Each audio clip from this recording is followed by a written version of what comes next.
All right, in this video, we're going to be finding the position of a given particle given a velocity function. So this is going to connect both what we did in the last section where we found antiderivatives and also some content from earlier in the year when we talked about how position, velocity, and acceleration kind of work together and how they're connected. So if you remember from earlier in the year, we said that if you take the derivative of a position function, so if we took the derivative of s of t being position, can also be represented as x of t, which is the case in this one as well.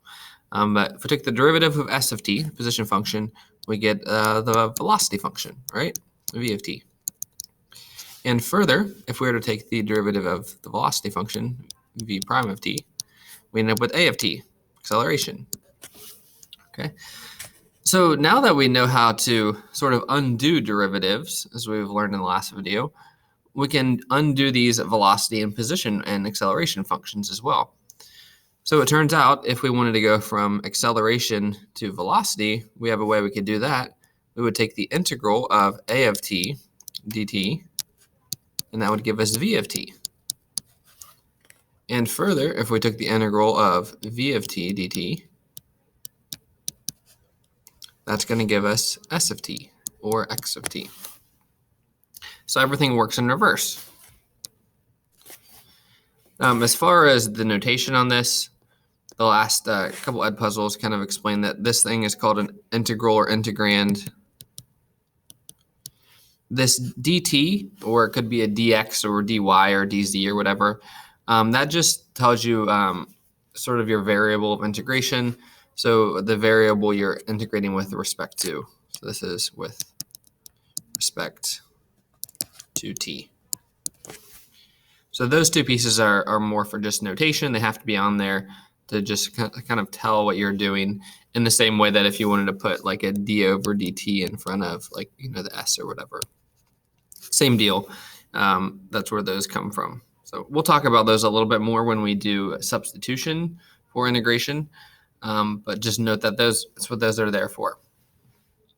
Now, the only thing also when we're integrating these is, if you remember from the last video, there's always a little plus c on here as well. That plus c is called the constant of integration. Constant of integration. And the reason why we need that is because when we take derivatives, the constants just go away, right? So whether it's a plus 5 or minus 12 or plus 3,000, when you take the derivative, that constant goes away. So when we integrate, we got to go back to the derivative, but we don't have any idea of knowing what that constant is. So we were that plus c, it just stands for some constant of integration. In these particular problems, if we're going to find the position function, then we're actually going to need to know that c. So we're going to be given a little bit of extra information. We're going to be given a function. Here we've got v of t. It says that the particle at position x equals 2 is at x equals 2 at time 2. This thing here, this little extra information, is called an initial condition. Hope I can spell. All right. Initial condition. This is what's going to allow us to solve for c. Helps solve for c, the initial condition. Eventually, we'll talk about differential equations, and those you'll need an initial condition as well to solve for that constant of integration. So let's go ahead and use these facts here to go ahead and solve this first problem. So the first thing that we're going to do is take the integral, or anti-differentiate. There's a lot of words that we kind of just use interchangeably: anti-differentiate, integrate, find the integral of, find the antiderivative. They all mean the same thing. So we're going to do the integral of v of t dt, right? So for this problem, that means the integral of negative 4t minus 10 dt. When we're doing this, we don't really need any particular complicated integrals, we're just going to use the rules that you learned in the last video where you add 1 and then divide. It's just the opposite of the power rule. So if we add 1 to that t, it becomes t squared. So it's negative 4t squared over over 2. So you add 1 and then divide by that. Negative 4t squared over 2 minus 10. We got to throw on a t. And then we got plus c. So this is our position function. In this particular problem, we're talking about x values. So we're going to just say x of t. X of t equals that. Again, we're just add 1 to the exponent and then divide by that. So we add 1 becomes 2, divide by 2. Since it was just a constant, we just add a t. And then essentially we're dividing by 1, but it just gives the same thing. And we got the plus c there. All right, so from this point, we could reduce this a bit. So this would be x of t equals negative 2t squared minus 10t plus c. So now is where the initial condition comes into play. We got this thing is called a general solution. General solution. We're going to find what we can call the particular solution, if you will. So general solution is just with the plus c. We're going to use the initial condition, though, to find the particular solution. So it says when x is negative 2, or x is negative 2 when t is 2. So this means this is negative 2 equals negative 2 times 2 squared minus 10 times 2 plus c. So what I did is I replaced the x and the x of t there with negative 2, and I replaced all of the t's with 2. And then I'm just going to solve for c. So negative 2 equals 4 times negative 2 is negative 8 minus 20 plus c. So that gives me negative 28. Negative 2 equals negative 28 plus c. So then c equals, add that over, we get 26. That is my constant of integration. So now my particular solution,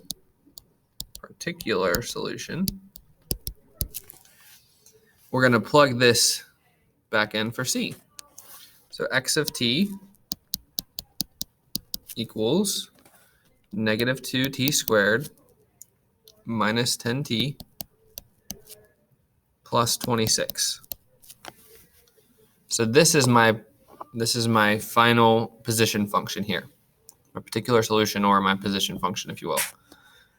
So we're not quite done yet, though, because we have to now answer the question, what is the position of the particle at time t equals 1? So we're just going to do x of 1. That would be negative 2 times 1 squared minus 10 times 1 plus 26. And just do the math there. We'll get negative 2 minus 10 plus 26. That gives us 14. And that will be our answer. So a long way of getting there. It will get easier as you do a few problems.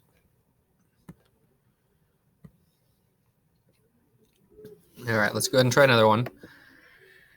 These are all going to be very similar. So once you get the hang of it, I promise it won't be too bad. All right, so first thing we need to do is find the antiderivative. So the integral of v of t, so that's 3t squared plus 20 dt. And try to write that integral and the dt on everyone. It's just a good idea to get used to it. So try to do that. All right, so let's go ahead and do that. We're going to add 1 and divide, so that becomes 3t to the third divided by 3 plus 20t, and then don't forget we need the plus c. That's going to be my x of t. Let's go ahead and reduce that. The 3's cancel, so we just get t to the third plus 20t plus c. So my first step is to anti-differentiate.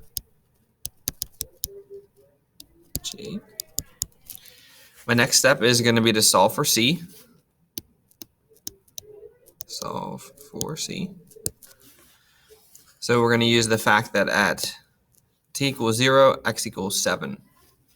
So 7 equals 0 to the third plus 20 times 0 plus c. Well, those both just go away. It's 0 and 0. So 7 equals 0 plus c. So c is 7. Okay. So next is to write my general solution. Oh, sorry, I already did my general solution. This is the general solution. Next is the particular solution, which is plugging it in there, plugging in my c. So x of t is t to the third plus 20t plus 7. And then my last step is then to solve for it at the particular time. So we're going to plug in the time. Plug in time. We want to know the position of the function at t equals 1. So it's going to be x of 1 equals 1 to the third plus 20 times 1 plus 7. That gives me 20 plus 7 plus 1, so it would be 28. So it started at position x equals 7 times 0, and then ends at position x equals 28 after basically 1 second.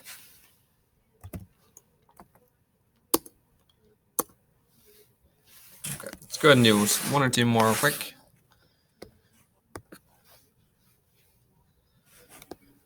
So this one, start by taking the integral of 6t squared minus 13 dt.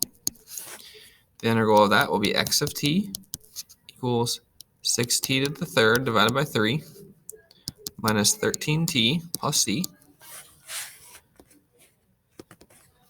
We just reduce that a little bit. X of t equals 2t to the third minus 13t plus c. So now we can solve for c using our initial condition. That's x equals -4. So -4 equals, at t equals 1, so 2 times 1 to the third minus 13 times 1 plus c. We get -4 equals 2 minus 13 plus c. So -4 equals -11 plus c. Add the 11 over to get c equals 7. So then I can write my particular solution by plugging this back in. So I get x of t equals 2t to the third minus 13t plus 7. And now I can answer the last question at t equals 0. So x of 0 is 2 times 0 to the third minus 13 times 0 plus 7. 0 minus 0 plus 7 is, well, just 7. So that is our final answer, 7. All right, hopefully you got the hang of that. Really, that's all there is to it at this point. But you could imagine we could do the same thing if we were given acceleration. We could find the velocity, very similar things. Let's go ahead and try this, maybe one more. This one does have an extra t in it, so let's go ahead and try this one. Go ahead and integrate real quick. 3t squared plus 6t dt.